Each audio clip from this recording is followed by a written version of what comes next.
Just like thousands of other college students worldwide, 21-year-old Samantha Josephson ordered an Uber after a long night out. However, she was spotted on security footage mistakenly entering a car that was not her Uber ride. This was the last moment she was seen alive. It's unclear the exact events that occurred after the car drove away, but when Samantha's body was found the next day, covered in stab wounds from head to toe, the police worked quickly to identify the suspect and a motive for such a crime. But what they discovered seems to be much more sinister. Samantha's attack appeared to be solely a crime of random opportunity that ended in her being completely brutalized. This is the frightening death of Samantha Josephson.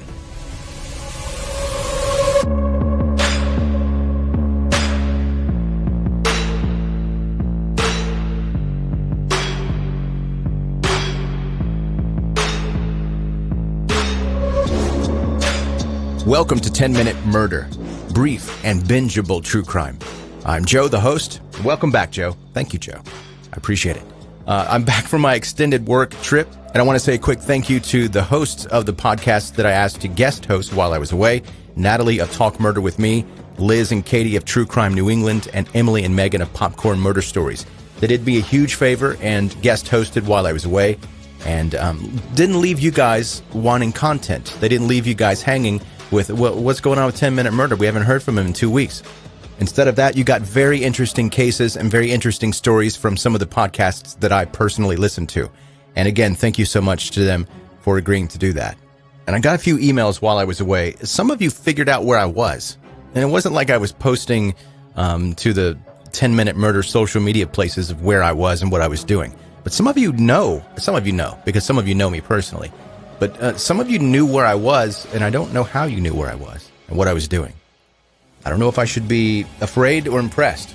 Maybe a little bit of both, but I guess I shouldn't be too surprised because this is a community of internet sleuths, right?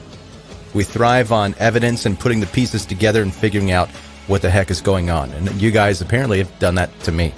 Anyway, happy to be back, and I'm happy to be back in the seat hosting another episode of 10-Minute Murder. If you are brand new to this podcast, welcome. I'm super excited that you're here. Be sure that before you go, you subscribe. You connect with 10-Minute Murder on all social media platforms.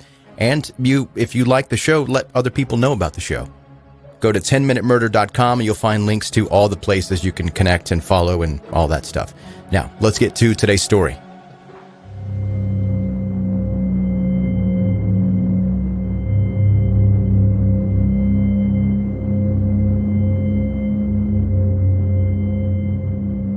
Born in 1998, Samantha Josephson was an intelligent child and grew into a determined young woman. She was raised in Robbinsville, New Jersey by her mother, Marcy Josephson, and her father, Seymour Josephson. After her high school graduation, she attended the University of South Carolina, where she majored in political science.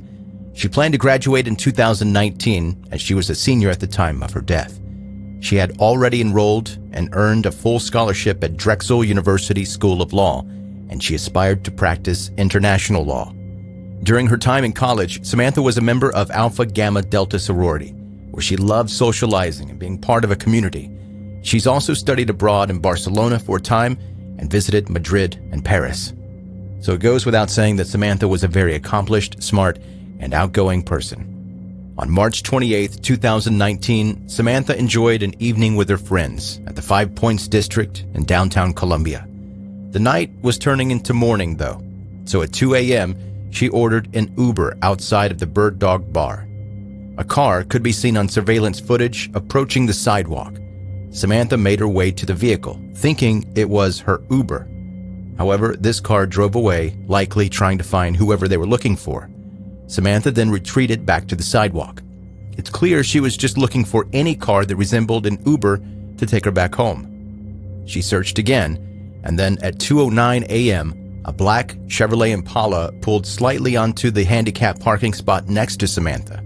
She quickly walked over to it, and without hesitation, she stepped into the car and shut the door. The driver waited for traffic to clear and then pulled out onto the street. This interaction was entirely normal, and no onlooker would assume otherwise. However, inside the car, the driver immediately activated the child locks, preventing Samantha from escaping. Shortly after this, Samantha's original Uber driver canceled the ride due to her not being there when they showed up. The next day, Samantha's roommates were concerned she had not returned home. Shortly after they reported her missing, though, a turkey hunter came across the body of a battered woman lying in a field in the town of New Zion, 65 miles from downtown Columbia. It was immediately apparent and obvious that foul play was involved. Samantha's body was almost unrecognizable due to her extensive injuries. An autopsy revealed that she had died of multiple sharp force injuries, specifically from being stabbed approximately 120 separate times. The forensic pathologist was unable to determine an exact amount of wounds due to there being so many of them. It was also revealed just how much blood had escaped her body. The average human body carries nearly 5 liters of blood, but Samantha's body only contained 1.3 tablespoons. She suffered numerous defense wounds on and through her hands, indicating that she fought to protect herself from the strikes. She was also stabbed in the head with enough force that the knife went through her skull and straight into her brain. Stab wounds were even found on her legs and on her feet. There didn't seem to be an inch of her body that was uninjured. On high alert, the police spotted a car that matched the description of the one that she had been seen entering. They pulled the car over, but the driver fled the car and ran on foot. The police were able to stop him, and he was arrested at 3 a.m. on March 30th, almost 24 hours after Samantha was driven to her death. The driver was identified as 27-year-old Nathaniel Rowland. After searching his car, the police found a vast amount of evidence against him: a container of liquid bleach, germicidal wipes, and window cleaner. Much more incriminating, though, was Samantha's phone, as well as a huge amount of her blood. The child locks were still activated. The police then searched the dumpster behind Nathaniel's girlfriend's residence. They discovered more cleaning supplies as well as a 2-bladed knife. Both items were also covered in Samantha's blood. Her blood was then found on a sock and a bandana, both owned by Nathaniel. Samantha's DNA was collected from underneath Nathaniel's fingernails. He was officially charged with the kidnapping and murder of Samantha, as well as possession of a deadly weapon during the crime. His trial began on June 20th, 2021. Prosecutors called 31 witnesses to testify, including the turkey hunter who found Samantha's body, a store owner who testified that Nathaniel attempted to sell him the phone the day she went missing, Nathaniel's now former girlfriend, and several investigators and experts. The defense called no witnesses, and Nathaniel did not testify. The former girlfriend, Maria Howard, testified that Nathaniel had not come home the night of Samantha's abduction. When she needed her visor for work that next day, Nathaniel told her he threw it out because it was covered in blood.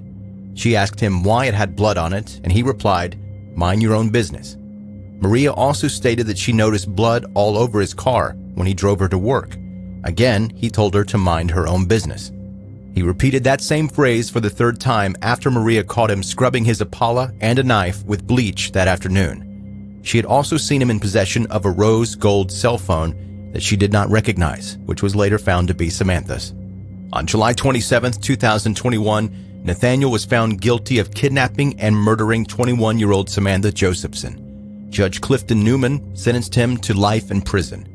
Newman characterized Nathaniel as being, quote, heartless, and said that this was the most severe murder that he had ever seen in court. After Samantha's death, her parents established the What's My Name Foundation, which works to educate people about rideshare safety. It strongly recommends that you ask your driver before you get in, "What's my name?" before entering the vehicle to ensure the safety. They've also worked extensively with lawmakers to advocate for policies that will enhance safety when traveling with strangers. On June 5, 2019, the Samantha L. Josephson Ride-Sharing Safety Act was signed into law in South Carolina. It requires rideshare vehicles to display their license plate numbers on the front of the vehicle. Also in 2019, New Jersey signed the SAMI's Law, which requires even more efficient identification on rideshare vehicles. Additionally, many other laws were enforced, all of which created a much safer rideshare system. Samantha Josephson has been described as bubbly, loving, kind, and full of life by her loved ones, and she was living a purposeful life before it was so tragically ended. This isn't a case where the victim is to be in any way blamed for stepping into a vehicle that she wasn't certain about. As soon as the child locks were activated, this became a kidnapping. And despite the stacked evidence against him, Nathaniel continues to profess his innocence. So it's uncertain if we'll ever learn the truth of what exactly took place in that car after Samantha was abducted. It's also unlikely that we'll ever learn of a true motive, making this case that much more disturbing and scary. This random act of violence means that it could potentially happen to anyone, at any time.